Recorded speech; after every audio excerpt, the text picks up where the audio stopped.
A strange opportunity. As I behold the dusty basement, I wonder if I made the right choice. The car crash was instant, at least. The angels don't exactly pay much attention to why people die, but a semi barreling down a hill is usually because of failed brakes. They told me I could go see about the pearly gates, or get reassigned. Apparently accidents like that are a bit of a loophole. Also apparently, those weird isekai stories are a thing. There were a whole bunch of weird different worlds out there to send adventurers and such too, but I wasn't all that interested. That kind of thing is fun in a game, sure, but in reality you only get one life.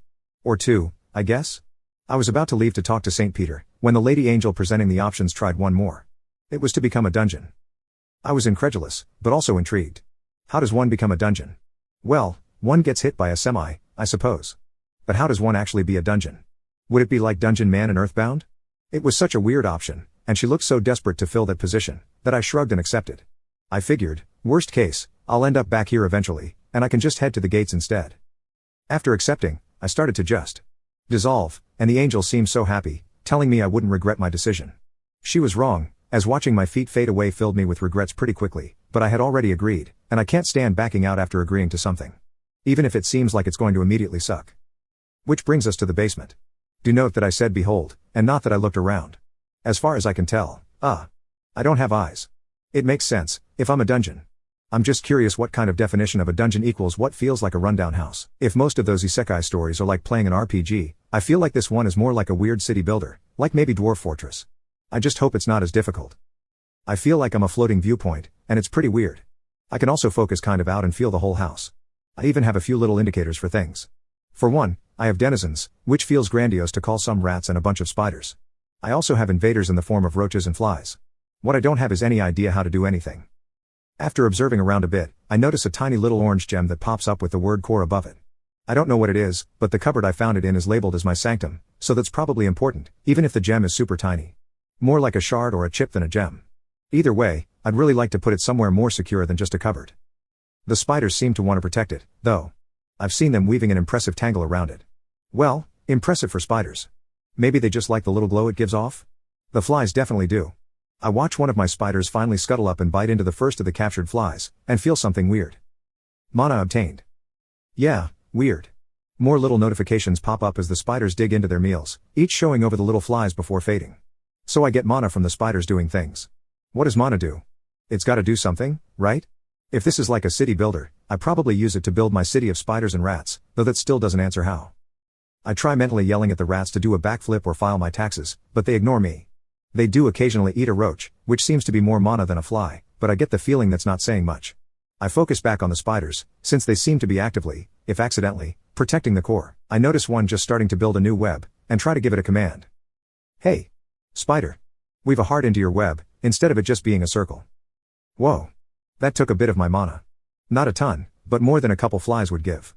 And sure enough, I can already see the little spider weaving a heart for her web. While interesting, what does that actually do for me? I mentally sit down to consider. Denizens seem to be on my side. Invaders seem to be against me.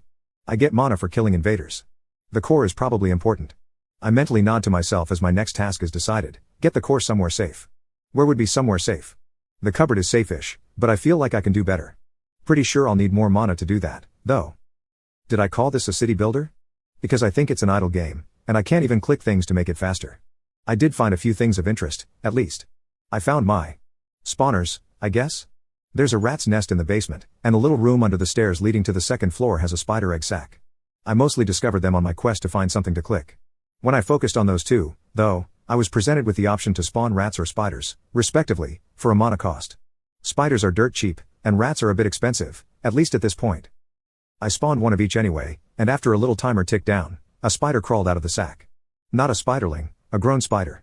Similarly, an adult rat came out of the nest in the basement. I tried clicking them, too, and discovered they are much easier to command than the normal spiders and rats. Looking closer, they're listed as cyan spider and cyan rat. So I guess I have kinda creepy little avatars? Well, with creepy little avatars, I can at least move the core. The rat can't exactly get up into the cupboard, and the spider would be too vulnerable out in the open, but teamwork makes the dream work. It's not too difficult to get the spider to web the core and carry it, though it does seem a little bigger now. Maybe it's from me having mana? Either way, I need to get this thing secured sooner, rather than later. With the spider holding the core, I have a dragline down to land on the rat, and we're off to the races. And by races, I mean basement. There's a little hole in the wall under the stairs that seems like a great place to put the core. The rat can just barely squeeze into it, and the little space is about the size of my fists put together. Well, my fists as they used to be. It's gonna be weird getting used to not having fists. I even get the idea to have the rat gnaw a bit of wall from a different part of the basement to make a cover for the little hole. With the spider's webbing, the whole thing seals up and you'd never know it was there. It even changed the title of the little hole to Secret Sanctum, so I'm pretty proud of that. Seems like my mana generation has taken a hit for it, though. Probably because there's no little glowing source to attract flies. I found more things to click. Or rather, I have enough mana that clicking things actually gives me options now. Specifically, I can make traps. Or grow traps? I don't know what else to call it. When I click a door, I can make it have a squeaky hinge, which doesn't sound like much of a trap to me. The description is interesting, though. Squeaky door. Detectability, moderate. Chance to trip, guaranteed. When opened, the door emits a loud squeak from poor hinges, alerting all denizens up to one room away. It's not like roaches and flies will be opening my doors, but for bigger stuff, that could be nice to have. I spend the mana to do it, mostly just because. I also set a rotten floor board in the main room of the house. Rotten floor board. Detectability, impossible. Chance to trip, low. The rotten floor board will snap under a careless foot, briefly immobilizing the intruder and alerting all denizens up to 2 rooms away. Playing with traps gives me something to do besides just spawning more spiders and rats.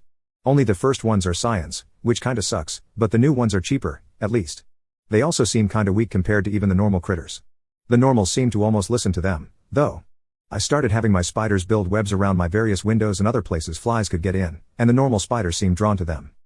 Similarly, I had my rats actively patrolling for roaches, and the normal rats started frequenting those areas more, and so ate more roaches and got me more mana.